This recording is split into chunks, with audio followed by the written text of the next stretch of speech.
नमस्कार। स्वागत है आपका सुनो कहानी में। आज जो किताब हम आपके लिए लेके आए हैं उसका नाम है गोदान। गोदान हिंदी साहित्य का सबसे विख्यात उपन्यास रहा है। यह यूं कहें कि सबसे विख्यात उपन्यासों में से एक रहा है। इसके लेखक हैं श्री मुंशी प्रेमचंद जी। मुंशी प्रेमचंद भारत के उन महान लेखकों में से थे जिन्होंने अपनी सशक्त लेखनी के माध्यम से सामाजिक कुरीतियों, रूढ़िवादियों एवं शोषणकर्ताओं पर कुठाराघात करके पाठकों को न केवल स्वस्थ मनोरंजन दिया बल्कि सामाजिक बुराइयों के दुष्परिणाम को उजागर करते हुए उन्हें जड़ से समाप्त करने का संदेश दिया। मुंशी प्रेमचंद की प्रत्येक पुस्तक वास्तव में समाज को एक नई राह, नई रोशनी देने वाली पुस्तक होती है। यदि पाठक भारतीय सामाजिक जीवन के उत्थान, गरिमा और आदर्शों का गहराई से अध्ययन करना चाहे तो मुंशी प्रेमचंद की पुस्तक उनके लिए पूर्ण सहयोगी सिद्ध होगी। प्रस्तुत पुस्तक गोदान उन्हीं उपन्यास सम्राट मुंशी प्रेमचंद की एक ऐसी ही अविस्मरणीय कृति है। उन्हीं कलम के जादूगर मुंशी प्रेमचंद की ये अमर कृति आज हम आपके समक्ष प्रस्तुत करना चाहेंगे। उम्मीद है कि आपको पसंद आएगा। अगर कोई त्रुटि हो जाए तो उसके लिए मैं माफी चाहूंगा। तो आइए सुनते हैं गोदान। भाग 1। होरीराम ने दोनों बैलों को सानी पानी देकर अपनी पत्नी धनिया से कहा, अरे गोबर को ऊख गोड़ने भेज देना, मैं न जाने कब वापस आऊं। अच्छा जरा मेरी लाठी दे दे। धनिया के दोनों हाथ गोबर से भरे थे, उपले थाप कर आई थी। बोली, अरे कुछ रस पानी तो कर लो, ऐसी क्या आफत है। होरी ने अपने झुर्रियों से भरे हुए माथे को सिकोड़ कर कहा, तुझे रस पानी की लगी है, मुझे यह फिक्र है कि अबेर हो गई तो मालिक से भेंट ना होगी। स्नान पूजा करने लगेंगे तो घंटों बैठे बीत जाएगा। इसी से तो कहती हूं कुछ जलपान कर लो, और आज न जाओगे तो कौन नुकसान होगा। अभी तो परसों गए थे। तू जो बात नहीं समझती उसमें टांग क्यों अड़ाती है भाई। मेरी लाठी ला दे और अपना काम देख। ये इसी मिलते जुलते रहने का फल है कि अब तक जान बची हुई है, नहीं तो पता ना लगता कि कहां गए। गांव में इतने लोग तो हैं, किस पर बेदखली नहीं आई, किस पर कुड़की नहीं आई।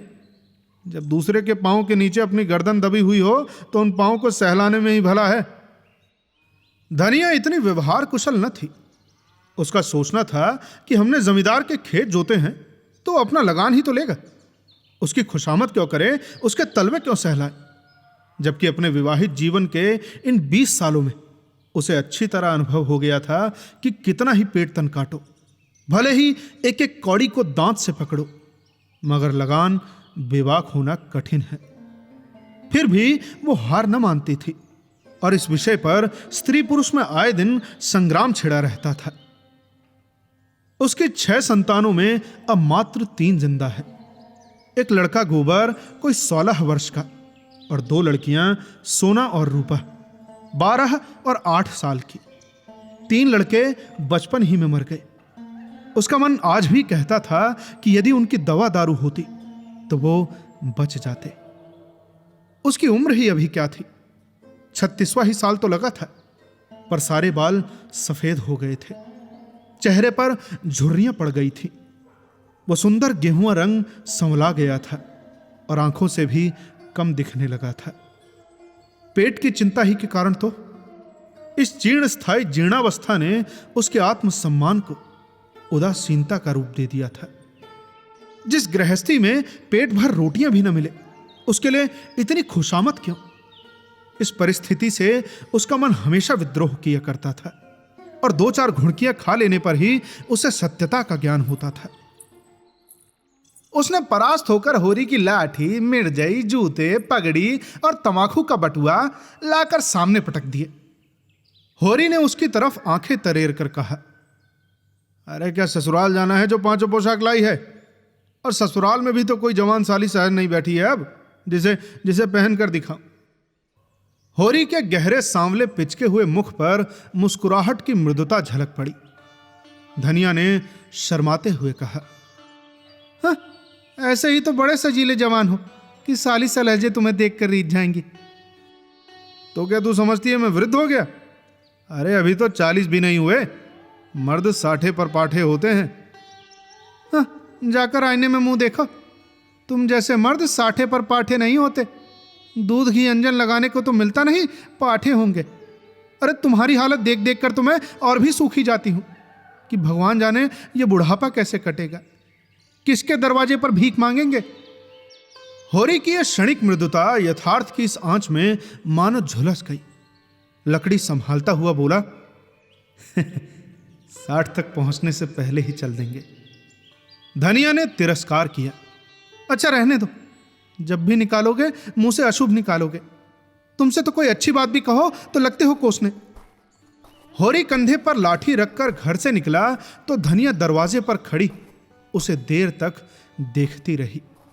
उसके इन निराशा भरे शब्दों ने हृदय में आतंकमय कंपन डाल दिया था। वो जैसे अपने नारीत्व के संपूर्ण तप तथा व्रत से अपने पति को अभय दान दे रही थी।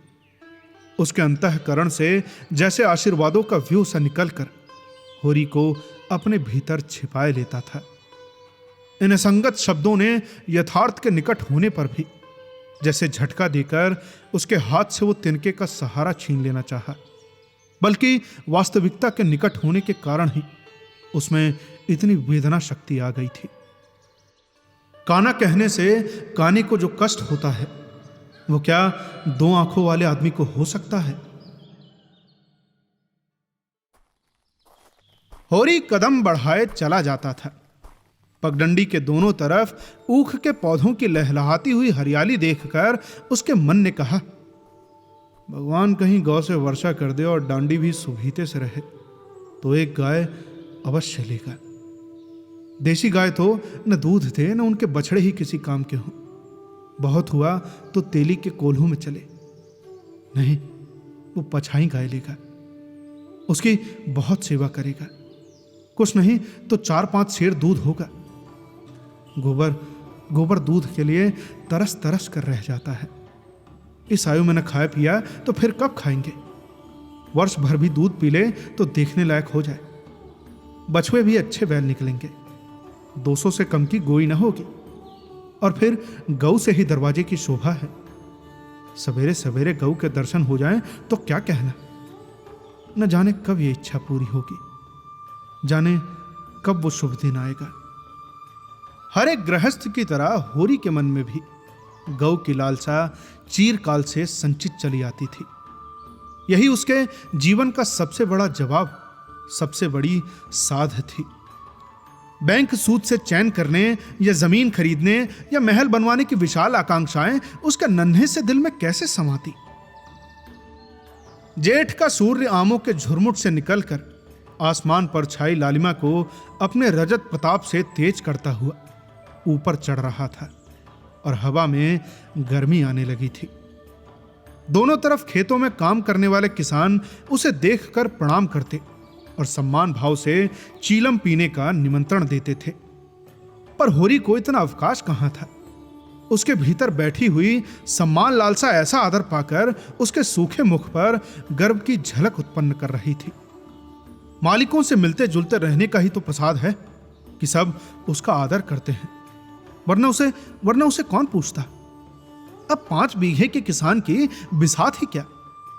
ये कम इज्जत नहीं है कि 3-3, 4-4 हल वाले महतो भी उसके समक्ष सिर झुकाते हैं।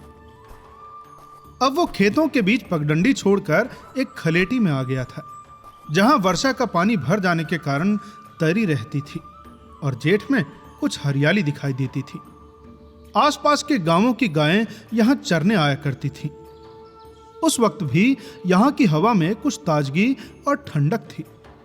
होरी ने 2-3 सांसें जोर से ली। उसके मन में आया कुछ देर यहीं बैठ जाए, दिन भर तो लू लपेट में मरना ही है। कई किसान इस गड्ढे का पट्टा लिखाने को तैयार थे, बड़ी रकम देते थे। पर ईश्वर भला करे राय साहब का कि उन्होंने स्पष्ट कह दिया, यह जमीन जानवरों की चराई के लिए छोड़ दी गई है और किसी दाम पर भी न उठाई जाएगी। राय साहब अभी तक पुरानी मर्यादा निभाते आते हैं। जो मालिक प्रजा को न पाले वो भी कोई इंसान है।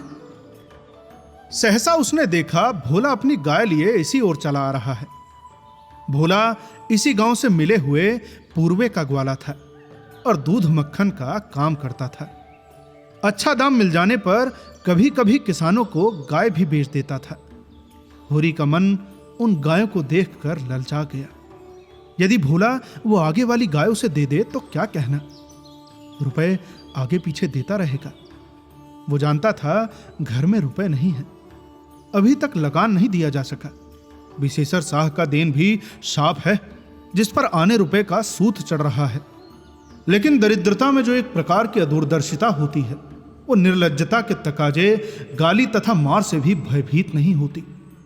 वो भोला के समीप जाकर बोला, राम राम भोला भाई, कहो क्या रंग ढंग है, सुना आपकी मेले से बढ़िया गाय लाए हो।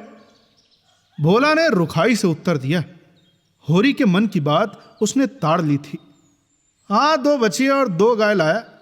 पहले वाली गाय सभी सूख गई थी, अब बंधी पर दूध न पहुंचे तो गुजर कैसे हो। होरी ने आगे वाली गाय के पुट्ठे पर हाथ रखकर कहा, दुधारू तो लगती है भाई, कितने में ली। भोला ने शान जमाई, अब की बाजार बहुत तेज रहा मैं तो, इसके 80 रुपए देने पड़े। 80। आंखें निकल गई मेरी तो। अरे 30-30 रुपए तो दोनों कलोरों को दिए, उस पर ग्राहक रुपए का 8 सेर दूध मांगता है। अरे बहुत बड़ा कलेजा है तुम लोगों का भाई, लेकिन फिर लाए भी तो वो माल हो कि यहां 10-5 गांव में तो किसी के नहीं निकलेगी। भोला बोला, राय साहब इसके 100 रुपए देते थे, दोनों कलोरों के 50-50 रुपए, पर हमने न दिए। भगवान ने चाहा तो 100 रुपए इसी ब्याज पे पीट लूंगा।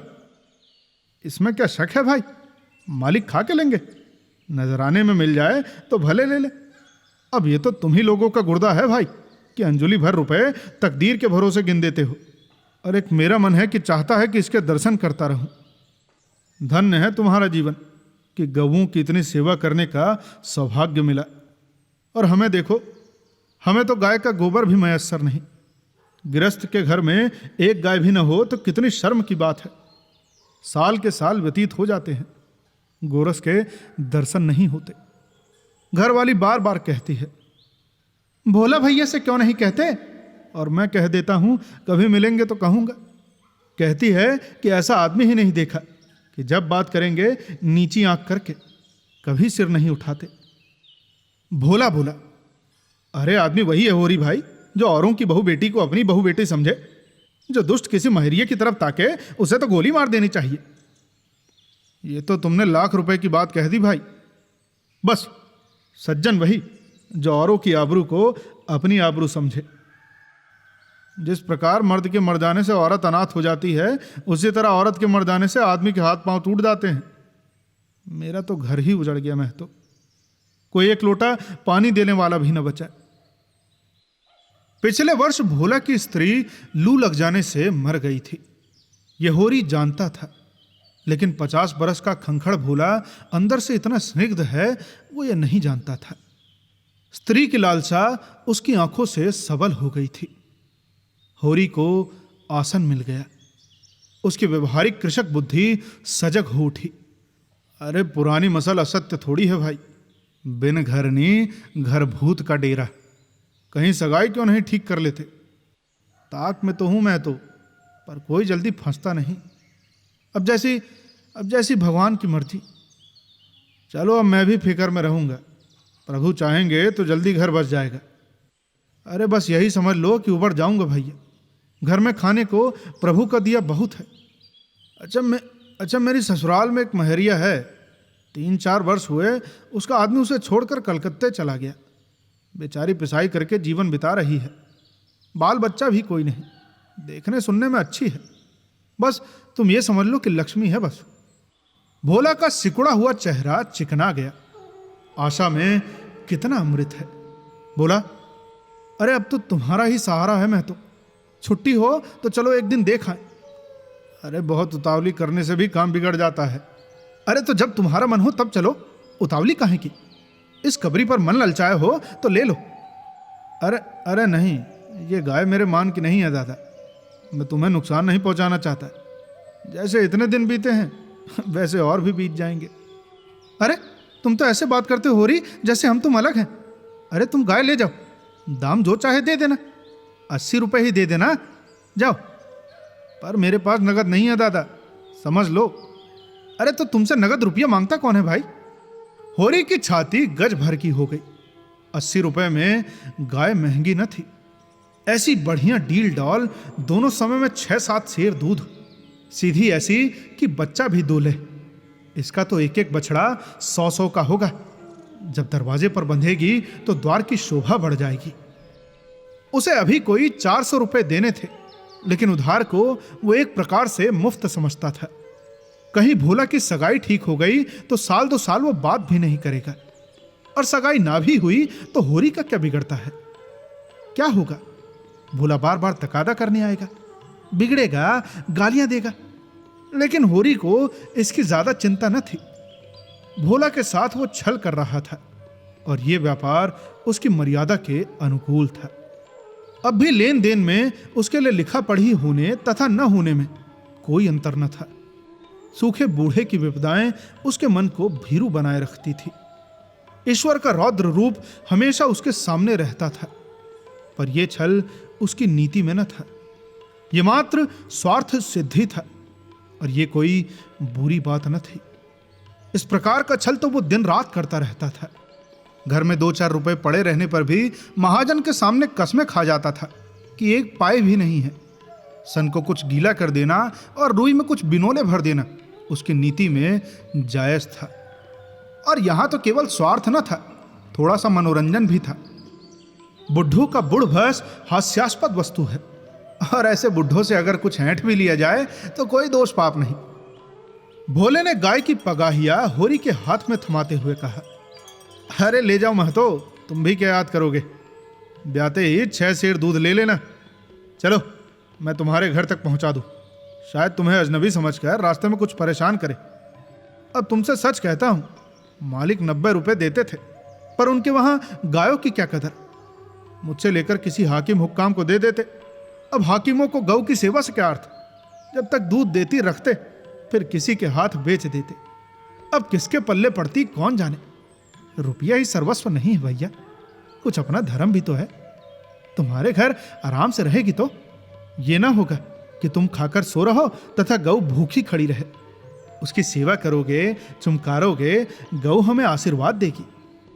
तुमसे क्या कहूं भैया, घर में चंगुल भर भूसा नहीं रहा।